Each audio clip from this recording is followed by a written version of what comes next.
नमस्कार. खरंच माणसाला आनंदी आणि समाधानी व्हायचं असेल तर कोणत्याही एका गोष्टीसाठी वेडं व्हावं लागतं आणि ते अगदी 100% खरं आहे. सविस्तर व्हिडिओ पुढे पाहण्याआधी चॅनलवरती तुम्ही नवीन असाल तर आपला RG मराठी न्यूज चॅनल जरूर सबस्क्राईब करून घ्या. आजच्या धकाधकीच्या जीवनात माणूस शांततेच्या शोधात सतत भटकताना दिसतो आहे. पैसा, काम आणि स्पर्धेच्या मागे धावताना मनाला मिळणारा आनंद कुठेतरी माणूस हरवत चाललेला दिसत आहे. चेहऱ्यावर हसू असलं तरी मन मात्र तणावाने भरलेलं दिसतं आहे. अशा परिस्थितीत तो स्वतःलाच हरवत चाललेला दिसत आहे.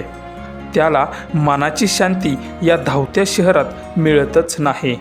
मात्र गावाकडे माणसं आपल्या रोजच्या कामातून थोडा वेळ काढून अजूनही जपली जाणारी वारकरी संप्रदायाची परंपरा लोकांना आजही मानसिक आधार देत आहे.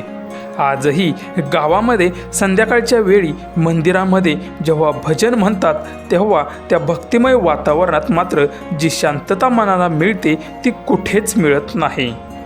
टाळ मृदुंगाच्या आवाजात आणि विठुरायाच्या नामस्मरणात लोक काही काळासाठी संसारातील दुःख विसरतात. अभंगाच्या प्रत्येक ओळीसोबत आणि त्या वातावरणात एक वेगळीच ऊर्जा जाणवते.